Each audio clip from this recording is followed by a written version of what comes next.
మరి దేవుని మహాకృపను బట్టి, దేవుడిచ్చిన మంచి సమయాన్ని బట్టి దేవునికి వందనాలు. మీ అందరికీ వందనాలు చెల్లిస్తున్నా.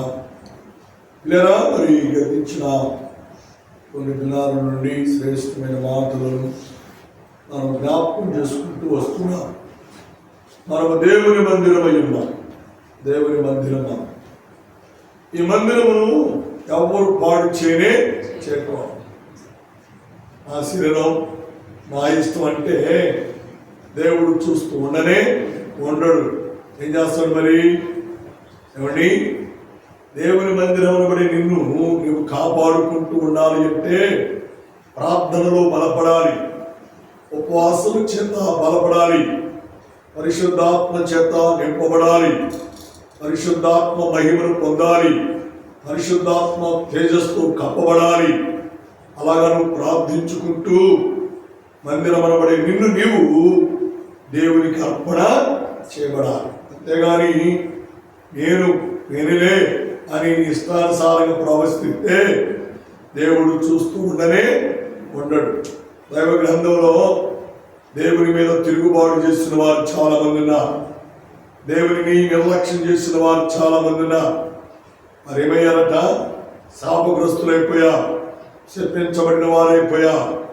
దేవుని మందిరం అనబడే మనం శాపగ్రస్తులు ఉండాలంటే మనం స్వప్రయోజనాన్ని మనసులో పెట్టుకోకూడదు. అర్థమైందా? స్వప్రయోజనం మనలో ఉండకూడదు. స్వప్రయోజనం మనలో ఉంటే మనం చాలా నష్టపోతాం. ఉదాహరణకి ఒక వ్యక్తిని నేను మీకు జ్ఞాపకం చేస్తాను. యేసుక్రీస్తు వారు భూలోకంలో సంచారం చేసినప్పుడు 32 సంవత్సరాలలో దేవుని సువార్త పరిచర్యకు శిష్యుల్ని వెంబడబెట్టుకొని గలిలయ, యూదయ, సమరయ అనేక దేశాలు తిరుగుతూ పరిచర్య చేస్తా ఉన్నాడు. చేసే సమయంలో యేసుక్రీస్తు వారు శిష్యుల యొక్క మనస్తత్వం, స్వప్రయోజనం ఎలా ఉండిందో చూడటానికి, గమనించడానికి యేసయ్య ఒక మాట చెప్పాడు. అబ్బాయి, మన వెళ్ళే మార్గంలో ఒక నది రాబోతుంది. ఆ నదిలో మనం తడవకుండా వెళ్ళాలి అంటే రాళ్ళు వేసుకుని ఆ కాలంలో కాళ్ళకు మట్టి కాకుండా, తడి కాకుండా ఈ దారి నుండి ఆ దారికి వెళదాం. కాబట్టి తలొక రాయి తీసుకురండి అన్నారు. అప్పుడు యేసుక్రీస్తు వారు పేతురుని ఎక్కువగా ప్రేమిస్తాడు. పేతురుని చాలా దగ్గరగా దేవుడు చూస్తూ ఉంటాడు.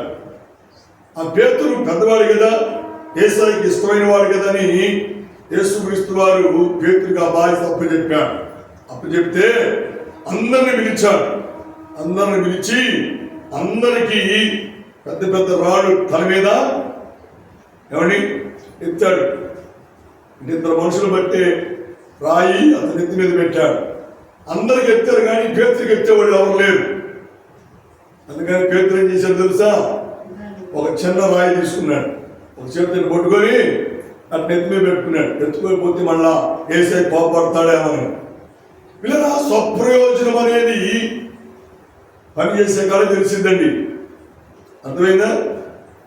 సరే, యేసుక్రీస్తు వాళ్ళు అంతా చూస్తున్నాడు, ఈ తంతంతా చూస్తున్నాడు. అందరేమో మొయ్యలంత బరువు నెత్తి మీద ఉంది. చాలా ప్రయాసపడి నడుస్తూ ఉన్నారు, అడుగులు అడిగేస్తూ ఉన్నారు, చాలా బాధపడుతూ ఉన్నారు. కణనాళాలు పట్టేస్తున్నాయి, కాళ్ళు నిప్పులు లాగేస్తున్నాయి, చాలా కష్టంతో అడుగేస్తూ ఉన్నారు. చిన్న రాయి ఎత్తుకునే పేతురు అంటున్నాడు, తొందర నడవండి, యేసయ్య వెళ్తున్నాడు, రండి తొందరగా అంటున్నాడు. వీడు ఎత్తుకున్నంత రాయి అంతా మహా ఉంటే 5 కేజీలో 10 కేజీలో ఉండింది.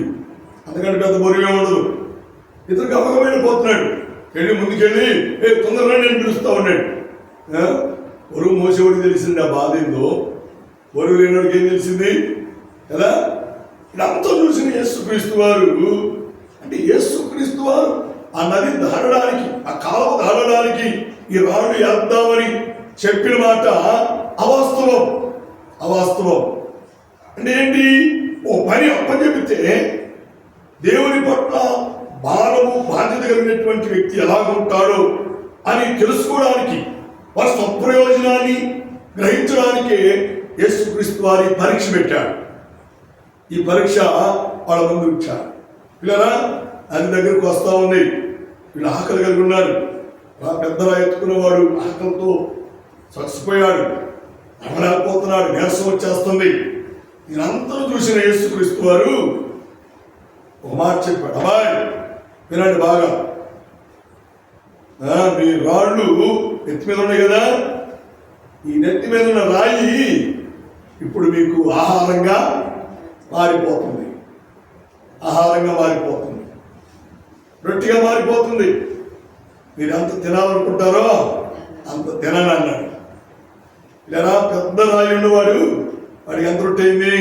రాయి ఎంత రాయో అంత రొట్టె అయిపోయింది, పెద్ద రొట్టె. పేదలు ఎంత రొట్టె అయింది? చిన్న రొట్టె. వీడు మొహం అంతా మాడిపోయింది. స్వప్రయోజనం ఉండేవాడి యొక్క ఆలోచనలన్నీ దేవుడు వ్యర్థం చేస్తాడు, దేవుడు నిష్ప్రయోజనం చేస్తాడు. చాలా జాగ్రత్తగా ఉండాలి. దేవుని పిల్లలమైన మనం చాలా యోగ్యులుగా మనం ప్రవర్తించాలి. దేవుని మందిరంలో ఒకరిని ఒకరాగా ఇంకొకరిని ఇంకొకరాగా ప్రేమించే వారముగా మనము ఉండకూడదు. కారణం ఏంటి అంటే మనమందరము దేవుని దేవాలయమే. దేవుని స్తోత్రం, హల్లెలూయా. మనమందరము ఎవరికి వారము దేవుని మందిరాలు. మనం అర్థమైందా? ఒక మందిరాన్ని చిన్న చూపు చూడటం, ఒక వ్యక్తిని సులగరగా మాట్లాడటం, ఒక వ్యక్తిని కించమర్చి మాట్లాడటం, ఒక మనిషిని దుఃఖ పెట్టడం, ఒక మనిషిని బాధ పెట్టడం మనలో ఉండకూడదు అని ఈ ఉపమా రీతిగా దేవుడు మనకు తెలియజేస్తామన్నాడు. బాబు, మనము దేవుని మందిరం అనే సంగతిని ఎరిగిన వారమై దేవుని మందిరంలో పరిచయం చేయదలిచినప్పుడు అందరూ సమానంగానే చేయాలి. అంతేగాని ఒకరికి పెద్ద పని చెప్పి ఇంకోటి చిన్న పని చేయడానికి ఏమాత్రం కూడా దేవుడు ఒప్పుకోడు. దానికి పేతురు చేసిన సందర్భమే అందరికీ బరువైన రాడు ఎత్తాడండి. 30, 40, 50 రాడు కూడా ఎత్తేసాడండి. అది మాత్రం చాలా సింపుల్గా బరువు లేని చిన్న రాయిని ఎత్తినే పెట్టుకొని మొగిపోతే బాగుంది అన్నట్టుగా మోస్తా వస్తున్నాడు. దేవుడు హృదయాలు ఎరిగిన దేవుడు, స్వప్రయోజనాలు గ్రహించిన దేవుడు మన దేవుడు. గ్రహించి చూచి మీ రాళ్ళన్నీ రొట్టెలాగుడుగా అన్నాడు. అందరూ చపడుగుడి. అంటే దీని గురించి మనం నేర్చుకోవాల్సిన పాఠం ఏంటి అంటే దేవుని మందిరం అనబడే మనం దేవుని కొరకు ఎంత ప్రయాసైనా, ఎంత కష్టమైనా, ఎంత బరువైనా మనం భరించువారముగా ఉండాలి. కానీ కలహాలు పెట్టుకోవాలి. కుటుంబంలో కూడా అండి, మన ఇంట్లో కూడా ఇలాంటి సందర్భాలు ఎదురవుతూ ఉంటాయి. ఇంట్లో అందరూ ఉన్నారని అందరూ పనిచేయరు.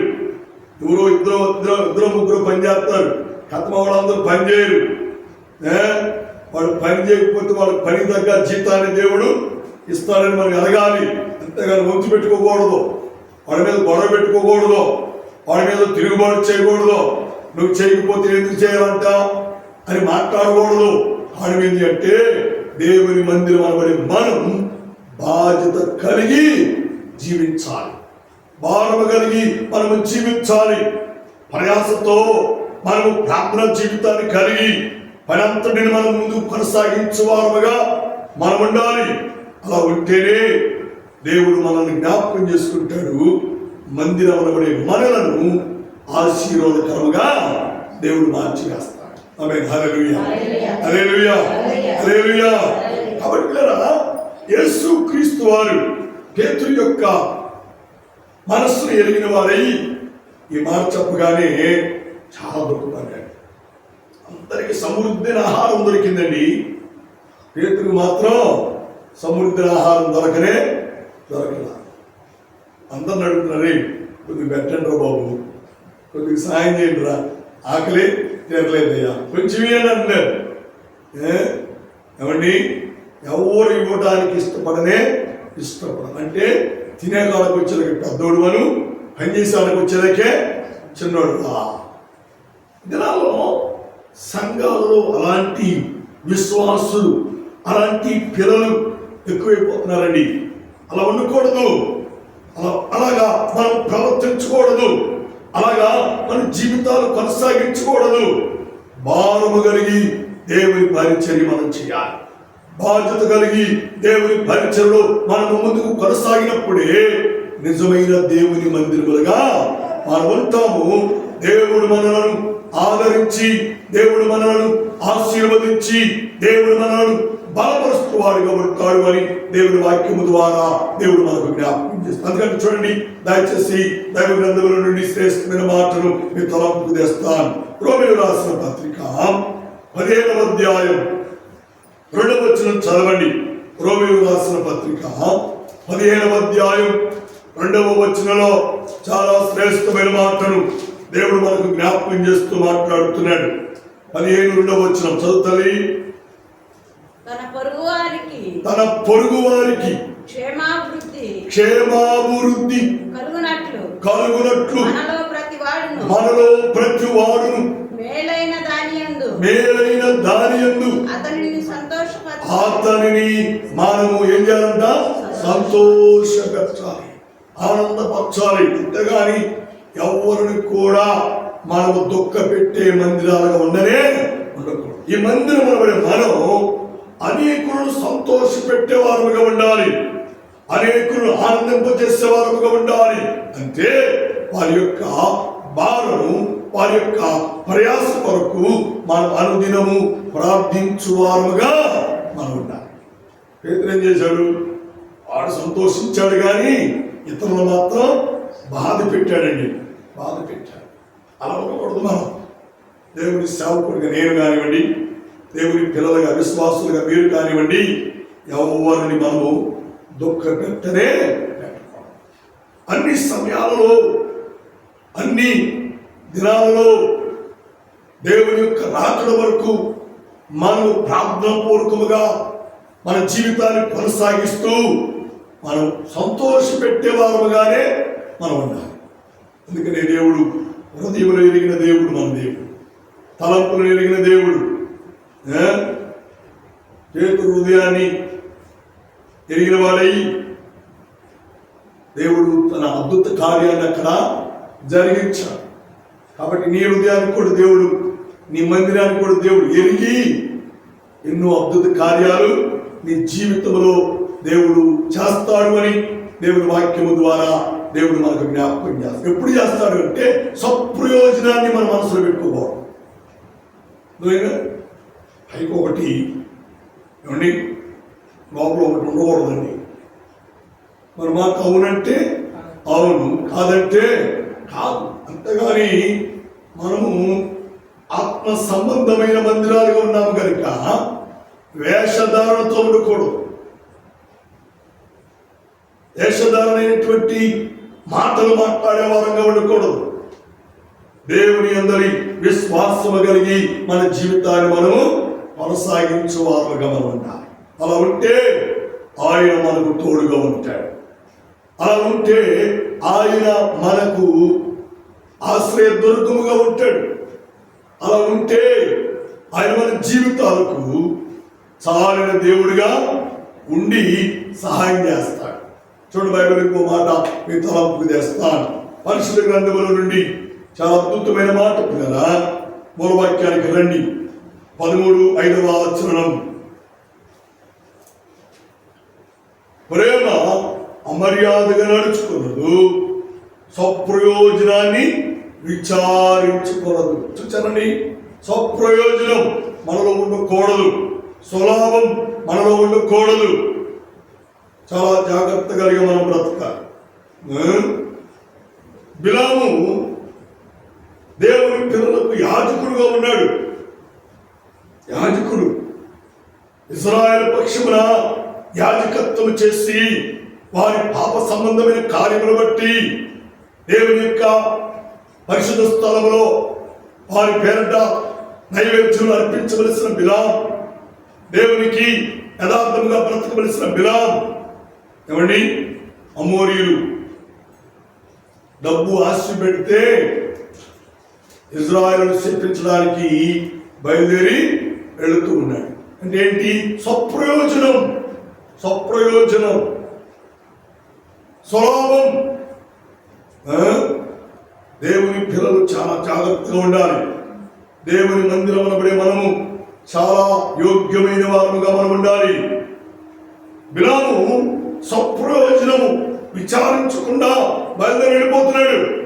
వెళ్ళి వాళ్ళ దగ్గర డబ్బును ఆశించి డబ్బు తీసుకుని వచ్చి ఇప్పుడు ఇజ్రాయేలు ప్రజలను, దేవుని పిల్లలను చెప్పించాలి. ఎంత దౌర్భాగ్యం అండి, ఎంత భయంకరమైన పరిస్థితి అండి. ఈ రోజున విశ్వాసులు, క్రైస్తవ పిల్లలు ఇలాగే తయారవుతున్నారని, ప్రార్థనకి వెళ్ళేవారని మర్చిపోయి ఒకరికి సపోర్ట్ చేసి ఒకరిని ప్రోత్సాహం ఇచ్చి ఏమండి భయంకరమైన మాటలు మాట్లాడేవారుగా ఉంటున్నారు, దూషించేవారుగా ఉంటున్నారు. మా బాబు, మనం దేవుని మందిరము ఎవరు పిలిచినా స్వప్రయోజనం ఆశించి అలాగా మనం ప్రవర్తించాలి. బిలాము అలాగా ప్రవర్తించాడు కాబట్టే ఏమండి నోరు లేని గాడిద నోరు వచ్చి మాట్లాడుతుంది బిలాముతో. నా ఏలినవాడా, నన్ను ఎండకి ఎండకుండా వానకు తడవకుండా మంచి షెడ్ వేసి నన్ను పెట్టావు, మంచిదే. టయానికి మేత వేసావు, టయానికి నీళ్ళు పెట్టావు, నన్ను మంచిగా పోషించావు, నేను కాదంటలేదు. కానీ నిన్ను నన్ను సృష్టించిన సృష్టికర్త దేవునికి వ్యతిరేకమైన కార్యము చేస్తున్నా. ఇగో దేవుని దూత అగ్ని జ్వాలలతో ఉన్నటువంటి ఖడ్గాన్ని పట్టుకొని నాకు ఎదురుగా ఉంది, నాకు కనబడుతుంది కానీ నీకు కనబడట్ల. కారణం ఏంటంటే స్వప్రయోజనం నీలో ఉంది కాబట్టి నీ మనోనేత్రములు మూయబడ్డాయి. దేవుడు అట్లా కనబడతాడు. దేవుని మందిరం అనబడి నువ్వు పాడైపోయావు, నీ హృదయం పాడైపోయింది, డబ్బును ఆశించావు, ధనాన్ని ఆశించావు, దేవుని పిల్లలు శపించడానికి నువ్వు బయలుదేరావు. అందుకనే దేవుడు నాకు నోరిచ్చి నీతో మాట్లాడిస్తున్నాడు. ఎంత గొప్ప దేవుడు అండి మన దేవుడు. హల్లెలూయా.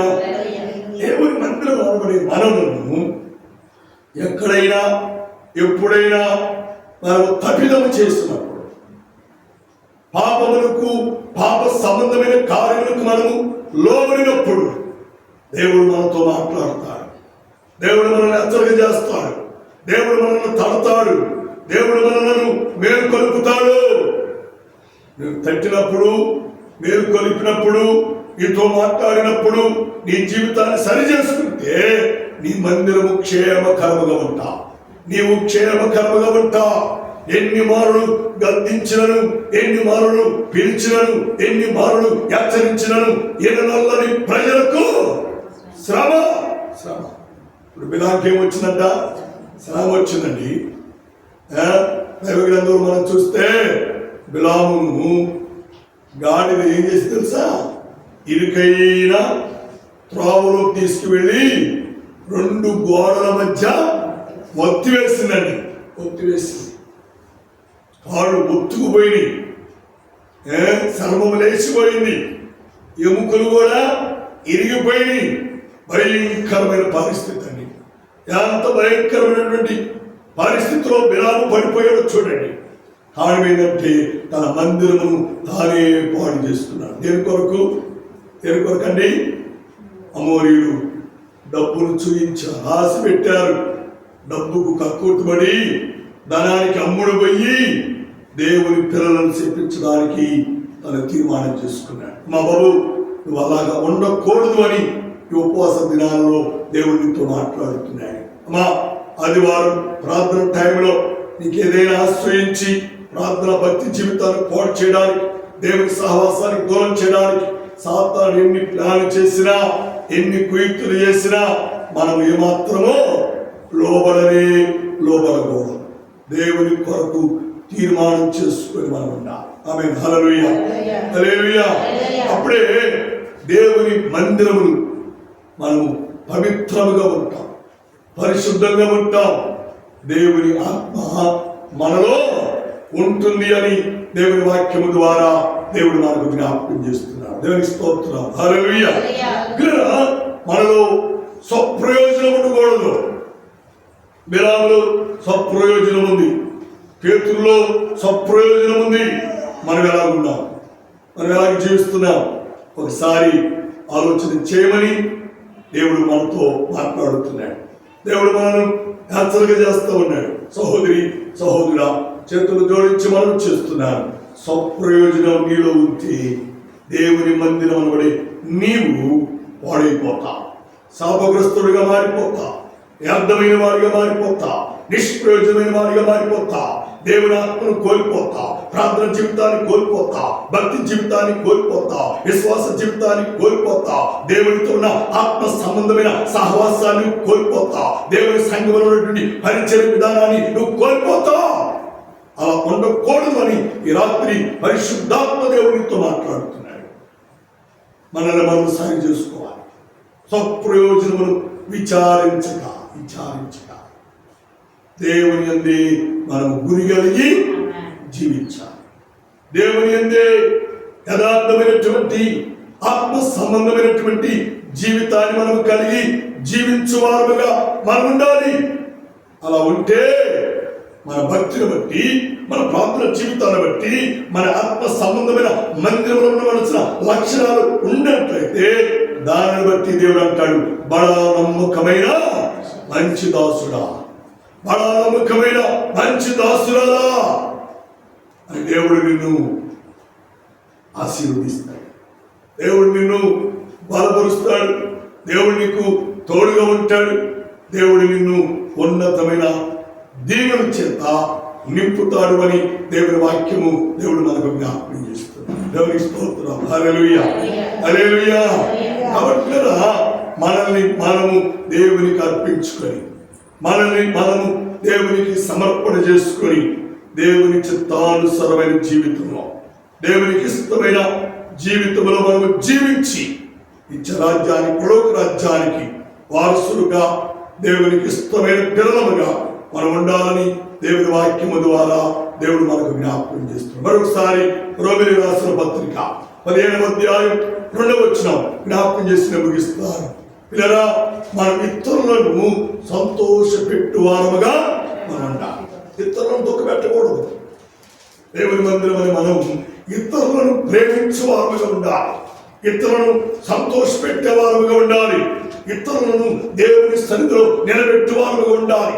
ఇతరులను దేవుని యొద్దకు తోడుకొచ్చేవారుగా ఉండాలి.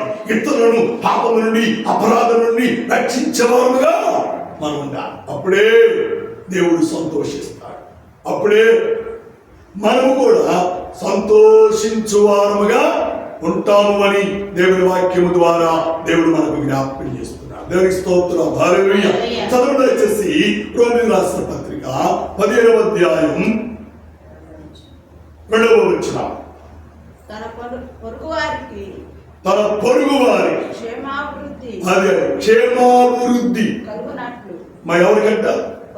తమ పొరుగు వారికి, మనకు దూరముగా ఉన్న వారికి, లేక మన ఇరుగు పొరుగు వారికి క్షేమాభివృద్ధి.